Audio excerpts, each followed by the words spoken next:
बच्चों, कल तक हमने आप लोगों को तून प्रत्यय का प्रयोग के बारे में पढ़ाया था। आज हम सत्रि और सानच प्रत्यय का प्रयोग के बारे में पढ़ा रहे हैं। ये वर्तमान कालिक कृदंत है, ये वर्तमान काल के साथ जुड़ता है और कृदंत प्रत्यय के अंतर्गत आता है सत्रि और सानच प्रत्यय। तो इसका देखिए नियम एक, हिंदी के जाता हुआ, खाता हुआ आदि अर्थों में परस्मय पदी धातुओं से सत्रि का यह अन शेष बचता है, इसलिए अन कोष्ठक में दिया है, तथा आत्मने पदी धातुओं से सानच यानी आन प्रत्यय होते हैं। यानी सत्रि प्रत्यय जो है बच्चों वो परस्मय पदी धातुओं के साथ जुड़ता है और आत्मने पदी धातुओं के साथ सानच प्रत्यय जुड़ता है। नियम 2 देखिए, इन प्रत्ययों से बने शब्द विशेषणों की तरह प्रयुक्त होते हैं, अतः उनके लिंग वचन विभक्ति अपने विशेष्य के अनुसार होते हैं। यानी इनके विशेषण और विशेष जैसे होता है, इनके विशेष्य के लिंग वचन और विभक्ति जैसे होंगे, उसी प्रकार से इनके भी विभक्ति और वचन होंगे। अब आगे देखिए, विशेष है, विशेष में सत्रि और सानच प्रत्ययों को विशेषणात्मक कृदंत भी कहते हैं। ये भविष्य काल की क्रिया के साथ भी लगते हैं। अब आदर्श वाक्य देखिए, बालकः पठन् गच्छति, लड़का पढ़ता हुआ जाता है, ये जा रहा है। पठन माने पढ़ता हुआ, यानी बच्चा या लड़का जो है वो पढ़ता हुआ जा रहा है। तो पठन, इसमें सत्रि प्रत्यय का प्रयोग किया गया है और ये वर्तमान काल की क्रिया परस्मय पदी धातु, परस्मय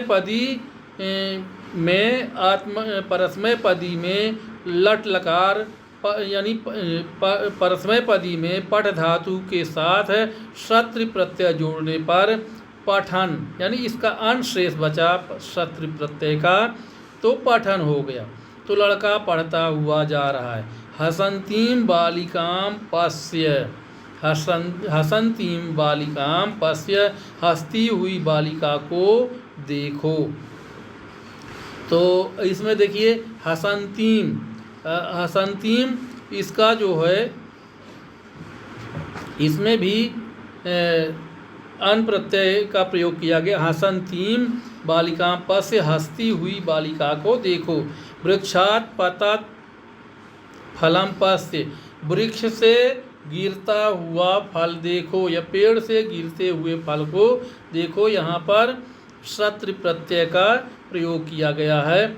और शयानः पुरुषः तिष्ठति, सोता हुआ आदमी बैठा, यानी कोई आदमी ऐसा है जो बैठा है लेकिन बैठे बैठे सो रहा है, तो इसलिए यहाँ पर कह रहा है शयानः पुरुषः तिष्ठति, सोता आदमी बैठा है।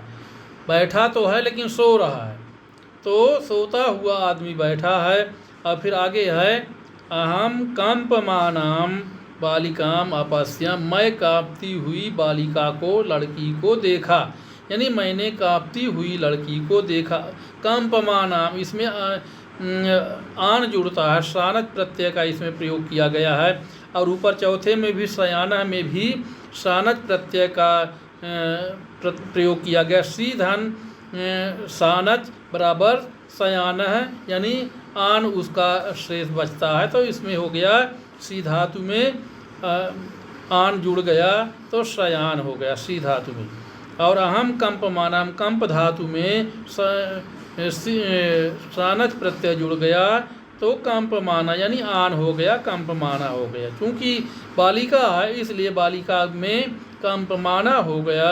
और कंपमानां बालिकाम अपश्याम, मैंने कांपती हुई बालिका को, लड़की को देखा। अब आगे देखिए बच्चों, त और तवतु प्रत्यय यानी भूतकालिक कृदंत, ये भूतकालिक क्रिया के साथ जुड़ता है और ये भी कृदंत प्रत्यय के अंतर्गत आता है।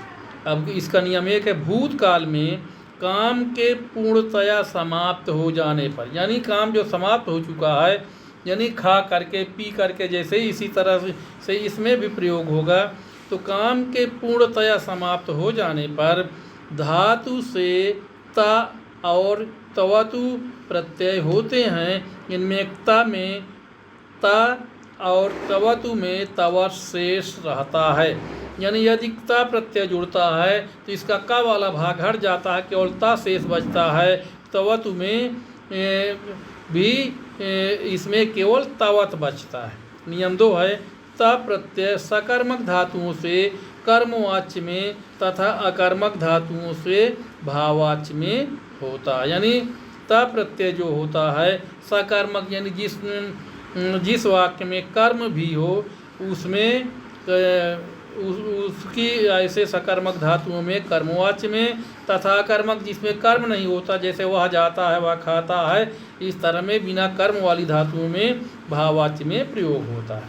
नियम 3, इन प्रत्ययों से बने शब्द विशेषण के समान प्रयुक्त होते हैं, अतः इनके लिंग, वचन और विभक्ति आदि इनके विशेष्यों के अनुसार होते हैं। यानी इनके विशेषण के समान ये प्रयोग होते हैं। ये प्रत्यय, इन प्रत्ययों से बने हुए शब्द जो होते हैं विशेषण की तरह प्रयोग होते हैं, इसलिए इनके लिंग, वचन और विभक्ति आदि इनके विशेष्य के अनुसार होते हैं।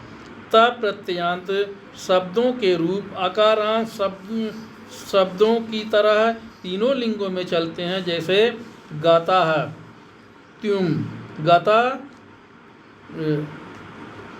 गता जैसे स्त्रीलिंग और गतम नपुंसक लिंग में आदि। यानी गता जो है ये पुल्लिंग में, ये त्युम लिख गया है गलती से, इसमें पुल्लिंग है। जैसे गता है यानी ये पुल्लिंग में प्रयोग होगा, गता स्त्रीलिंग में, और गतम जो है नपुंसक लिंग में प्रयोग होगा। अब आगे देखिए नियम 5, तवतु प्रत्यय भूतकाल में कर्तृवाच्य में प्रयुक्त होता है। इससे बने शब्दों के रूप पुल्लिंग में भगवत के समान, यानी इससे बने रूप जो होते हैं पुल्लिंग में भगवत के समान, और पुल्लिंग में भगवत के समान और स्त्रीलिंग में ईकार जोड़ करके नदी के समान, और नपुंसक लिंग में जगत शब्द के समान होते हैं। जैसे गतवान, गतवंतो, गतवंतः ये पुल्लिंग में हो गया, गतवती, गतवत्य, गतवत्यः स्त्रीलिंग में हो गया, तथा गतवत इस तरह से गतवत आदि नपुंसक लिंग में हो गई। अब इसका बच्चों आदर्श वाक्य देखिए, रामेण रावणो हतः, रामेण रावणो हतः। अब इसमें देखिए राम ने रावण को मारा, ये कर्मवाच्य का वाक्य है। इसका कर्तृवाच्य में यदि अर्थ बनाएंगे तो राम ने रावण को मारा, और यदि कर्मवाच्य में बनाएंगे तो राम के द्वारा रावण को मारा गया। तो हतः, हन धातु में ता प्रत्यय जोड़ दिया गया है, तो ता प्रत्यय का ता केवल शेष बचता है, इसलिए यहाँ पर हो गया हतः। बालकेन पुस्तकम पठितम, बालकेन पुस्तकम पठितम, इसमें भी पुस्तकम पठितम यानी बालक के द्वारा पुस्तक पढ़ी गई, या बालक ने, लड़के ने पुस्तक पढ़ा। इसमें पुस्तकम जो है इसका विशेषण और विशेष के हिसाब से इसमें पठिता है, ता प्रत्यय जोड़ करके पठित हो गया, और फिर उसके बाद जैसे पुस्तकम उसी तरह पठितम हो गया, लड़के ने पुस्तक पढ़ा। मया अद्य काशी दृष्टा, दृष्टा जो है ये भी ता प्रत्यय का प्रयोग इसमें किया गया है, ता प्रत्यय का प्रयोग करके दृष्ट हो गया, और चूंकि काशी स्त्रीलिंग में प्रयोग की गई है इसलिए काशी के हिसाब से दृष्टा हो गया। इसमें सह गतः अथवा तेन गतम, सह गतः, इसमें गम धातु में ता प्रत्यय जोड़ दिया गया है, तो गत हो गया, और चूंकि सह जो है इस सह के हिसाब से इसमें गता हो गया, अथवा तेन गतम, ये भाववाच्य में इसका हो गया तेन गतम, इसमें ता प्रत्यय जोड़ करके इसमें गतम हो गया, यानी वह गया। रामः गृहम गतवान, राम घर गया या राम के द्वारा घर जाया गया, इसमें तवतु प्रत्यय का प्रयोग किया गया। इसमें गतवान, तवत प्रत्यय इसमें तवत शेष रहता है। तो इसका जैसे हमने ऊपर बताया था कि गतवान, गतवंतो, गतवंतः रूप चलता है पुल्लिंग में, स्त्रीलिंग में गतवती, गतवत्य, गतवत्य है, और नपुंसक लिंग में जैसे गतवत आदि के जैसे चलता है। तो इसमें रामः गृहं गतवान, राम घर गया। इस प्रकार बच्चों ये हो गया कृदंत प्रत्यय के और तवतु प्रत्यय का प्रयोग। और बच्चों आज से आपका अनुवाद का पाठ समाप्त होता है और कल से फिर कोई अन्य चीज़ पढ़ाएंगे। तो आज के लिए इतना ही, धन्यवाद।